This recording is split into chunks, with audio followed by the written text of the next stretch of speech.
આટલું પુણ્ય, આટલું સત્કર્મ એ દુસ્સહથી અજાણતા થઈ ગયું. આ શિવરાત્રિનું કરેલું પૂજન એના માટે પરમ કલ્યાણનું કારણ બની ગયું. એનું આયુષ્ય ભોગવી એ દુસ્સહ જ્યારે મર્યો ત્યારે ભગવાન શિવની કૃપાથી અને શિવરાત્રિના અજાણતા કરેલા વ્રતના પ્રભાવથી એ પુણ્યલોકમાં એનો વાસ થયો.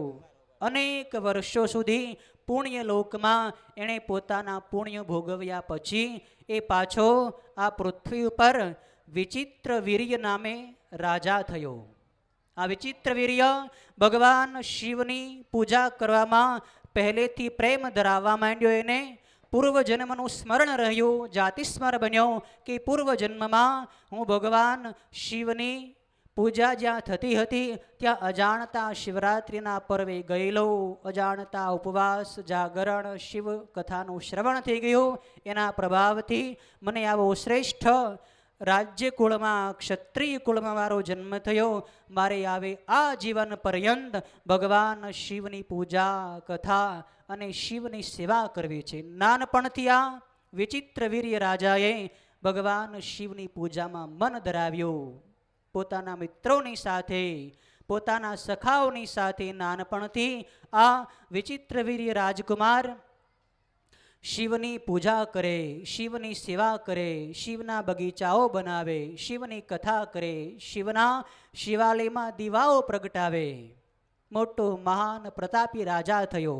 એનું શરીર એટલું સુંદર હતું કે અનેક રાજકન્યાઓ, એના રાજ્યની અનેક યુવતીઓ આ વિચિત્ર વીર્ય રાજકુમારની આસપાસ ફર્યા કરતી. એનું શરીર એટલું સુંદર હતું, એટલું દીદીપ્યમાન હતું કે બધાય લોકોને એના તરફ આકર્ષણ થતું. પાછું એનું જીવન સંયમિત હતું, નિયમિત હતું અને શિવની પૂજામાં એનું મન આસક્ત હતું.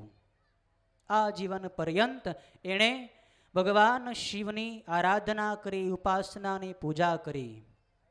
પછી શિવપુરાણની અંદર જે કથા આવે છે કે દક્ષના યજ્ઞમાં દક્ષ પ્રજાપતિએ જ્યારે માતા પાર્વતીની સમક્ષ ભગવાન શિવની ઘોર નિંદા કરી, એ નિંદા માતાજીથી સહન ન થઈ અને ત્યારે આદ્ય શક્તિ જગત જનની માતા ભવાની, માતા પાર્વતીએ એ નિંદા સહન ન થવાને કારણે પોતાના પિતા દક્ષને ઘોર શાપ આપીને અગ્નિમાં પોતાના દેહને પ્રજ્વલિત કરી નાખ્યો, બાળી નાખ્યો.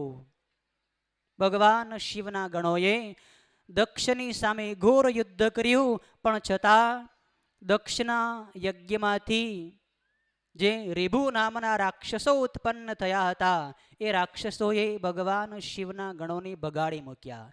એ ભગવાન શિવના ગણો ત્યાંથી ભાગીને ભગવાન શિવની પાસે કૈલાસમાં આવ્યા અને સમગ્ર વૃત્તાંત મહાદેવની સમક્ષ રજૂ કર્યું. ત્યારે મહાદેવને અત્યંત ક્રોધ વ્યાપી ગયો. ભગવાન શિવ કોપાયમાન થયા, ક્રોધાયમાન થયા. માતાજીનો ભગવાનને વિયોગ થયો હતો. મન અત્યંત વ્યથિત હતું અને ભગવાન સદાશિવે દુષ્ટ દક્ષને શિક્ષા કરવા માટે પોતાની જટામાંથી એક લટ ઉખાડીને પર્વતની ઉપર પછાડી. એ લટ પછાડવાથી ત્યાં ભયંકર જે ગણ ઉત્પન્ન થયો, એ જ ગણ એટલે આ વિચિત્ર વીર્ય. વિચિત્ર વીર્ય જે રાજા હતો એ જ રાજા મર્યા પછી ભગવાન શિવની જટામાંથી ગણ તરીકે ઉત્પન્ન થયો અને એ ગણ એટલે ભગવાન શિવનો મહાન શક્તિશાળી, મહાન પરાક્રમી, સર્વ દેવોથી અજય, સર્વ દેવોનો પરાભવ કરવા વાળો અને સર્વ ગણોનો અધિપતિ એવો વીરભદ્ર નામનો ગણ બન્યો. એ વીરભદ્રે ભગવાન શિવની આજ્ઞાથી દક્ષ પ્રજાપતિના યજ્ઞનો વિધ્વંસ કર્યો. દરેક દેવોને, ઋષિઓને ભયંકર શિક્ષા કરી દક્ષના મસ્તકને ધડથી અલગ કરી યજ્ઞના કુંડની અંદર હોમી દીધું.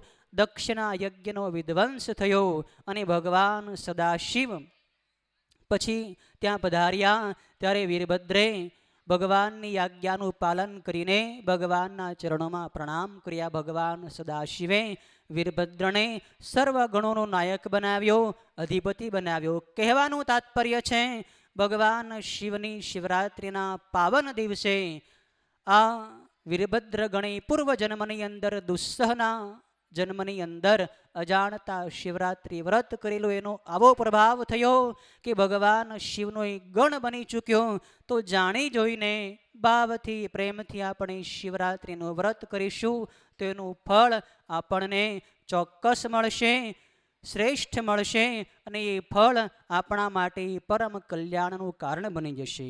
આવું શિવરાત્રિનું પર્વ આપણે આજે ઉજવવાનું છે. શિવરાત્રિ પર્વના મુખ્ય 3 અંગો ઉપવાસ, જાગરણ અને શિવ પૂજા. ઉપવાસનો અર્થ છે ઉપ એટલે કે ભગવાનની નજીક, નિવાસ એટલે કે ભગવાનની નજીક બેસવું, ભગવાનની નજીક જવું. ઉપવાસનો સામાન્ય અર્થ આપણે કરીએ છીએ નિરાહાર રહેવું. આહાર નિવૃત્તિર નિરાહાર. આહાર આપણે જે ઇન્દ્રિયોથી ગ્રહણ કરીએ છીએ એના ઉપર સંયમ રાખવો, આહારથી આપણે અલગ રહેવું, અર્થાત ઇન્દ્રિયોને આહાર ન આપવો, એનું નામ નિરાહાર ઉપવાસ. એ સ્થૂલ અર્થ છે, પણ આપણે માત્ર ઇન્દ્રિયોથી જ નહીં, મનથી પણ આહાર કરતા હોઈએ છીએ, ચિત્તથી પણ આહાર કરતા હોઈએ છીએ, બુદ્ધિથી પણ આહાર કરતા હોઈએ છીએ. મનથી વિષય ભોગોનું મનન કરતા હોઈએ, ચિત્તથી ચિંતન કરતા હોઈએ. એ બધા જ પ્રકારના આહારથી આજે આપણે નિવૃત્ત થવાનું છે. ઇન્દ્રિયોનો સંયમ, મનનો સંયમ, ચિત્તનો સંયમ, બુદ્ધિનો સંયમ, એ બધાની ઉપર આપણે આજે સંયમ રાખશું તો જ આપણે આજે સાચા અર્થમાં નિરાહાર રહ્યા કહેવાશું, ઉપવાસ કર્યો કહેવાશે. ઉપવાસનું તાત્પર્ય છે ઇન્દ્રિયોનો સંયમ. જાગરણનો અર્થ છે જાગૃતિ. શરીર ભાવથી આપણે આજે મુક્ત થવાનું છે. શરીર ભાવને, દેહ ભાવને ભૂલવાનો છે અને હું શિવ છું, ભગવાન શિવનો છું એવો ભાવ સતત 24 કલાક જાગૃત રાખવાનો છે. અને એટલે જ એને જાગરણ કહેવામાં આવે છે. આવો ભાવ આપણે જાગૃત નહીં રાખીએ તો એ આપણે જાગરણ નહીં પણ ઉજાગરો કર્યો કહેવાશે. આપણે ઉજાગરો નથી કરવાનો, જાગરણ કરવાનું છે, ઉપવાસ કરવાનો છે. અને શિવની પૂજા એટલે પોતાની પાસે જે કાંઈ પોતાનાપણું છે, મારું કરીને, આપણું કરીને આપણી પાસે જે કાંઈ છે એ બધી જ વસ્તુ ભગવાન શિવને અર્પિત કરીને અને શિવની માનીને શિવને અર્પિત કરીને ત્વદીયમ વસ્તુ શિવમ તુભ્યમેવ સમર્પયે. હે પ્રભુ સદાશિવ, આપને જ વસ્તુ આપના ચરણારવિંદમાં આપનું આ બાળક અર્પણ કરે છે. એવા ભાવથી આપણે પોતાનું સમસ્ત, પોતાનું શરીર, મન, બુદ્ધિ, ચિત્ત અને અહમ પર્યંત આપણો આત્મા પણ ભગવાન શિવના શરણે નિવેદિત કરવાનો છે. ત્યારે જ ખરા અર્થની અંદર આપણે શિવ પૂજા કરી કહેવાશે. ત્રિવિધ અંગને શિવરાત્રિને દિવસે યોગ્ય રીતે, યથાર્થ રીતે પાળીશું, એનું આચરણ કરીશું તો ભગવાન સદાશિવ આપણી ઉપર અવશ્ય સંતુષ્ટ થશે. બાકી ભગવાન શિવના મહિમાનું યથાર્થ વર્ણન મારા જેવો તુચ્છ બાળક ક્યાંથી કરી શકે? વેદોની વાણી પણ જેનું વર્ણન કરતાં કરતાં વિરમાઈ ગઈ છે, નેતિ નેતિ કહીને જ્યાંથી પાછી વળી ગઈ છે, એવા ભગવાન શિવનું વર્ણન આપણી તુચ્છ વાણી ક્યારેય કરી ન શકે. ભગવાન શિવને માટે તો અંતે આપણી પ્રાર્થના જ કરવી પડે કે હે પ્રભુ, તવ તત્વમ ન જાનામી, કીદૃશોસી મહેશ્વર, યાદૃશોસી મહાદેવ, તાદૃશાય નમો નમઃ. હે પ્રભુ, આપના તત્વને હું જાણતો નથી, કેવા સ્વરૂપમાં આપ બિરાજો છો, ક્યાં છો એ હું કાંઈ જાણતો નથી. પણ હે મહાદેવ, જેવા પણ સ્વરૂપમાં આપ છો એવા આપના સમગ્ર સ્વરૂપને, વિશ્વ સ્વરૂપને, વિરાટ સ્વરૂપને, જગત સ્વરૂપને આ બાળકના સર્વ તરફથી કોટી કોટી સાષ્ટાંગ વંદન હોય પ્રભુ. અમારા જીવનમાંથી દુર્ગુણોને મુક્ત કરજો. હે નાથ, હે પ્રભુ, આપના વિયોગમાં આપના બાળકોને હવે વધારે રખડાવશો ને. આ સંસાર સાગર અનેક દુર્ગુણોથી દુરાચારોથી ભરેલો છે, દુઃખથી ભરેલો છે. આ સંસાર સાગરથી અમને જલ્દી બચાવી લ્યો પ્રભુ. હવે વિલંબ કરશો નહીં. આ શરીર પડે પહેલાં જ આપના મંગલમય સ્વરૂપના એકવાર ભલે પ્રત્યક્ષ નહીં પણ સ્વપ્નની અંદર પણ દર્શન આપીને આપના આ બાળકને પવિત્ર કરજો. આપના ધામનો અધિકારી બનાવજો. આપના ચરણોની અંદર અમારી નિત્ય શિવ ભક્તિ વર્ધમાન રહે એવી કૃપા કરજો. આવી આપણે સૌ ભગવાન સદાશિવના ચરણોમાં આજે મહાશિવરાત્રિના પર્વે પ્રાર્થના કરીએ. બોલો આશુતોષ મહાદેવ કી જય. ઓમ પૂર્ણમદ પૂર્ણમિદં પૂર્ણાત પૂર્ણમુદચ્યતે પૂર્ણસ્ય પૂર્ણમાદાય પૂર્ણમેવાવશિષ્યતે. ઓમ શાંતિ શાંતિ શાંતિ.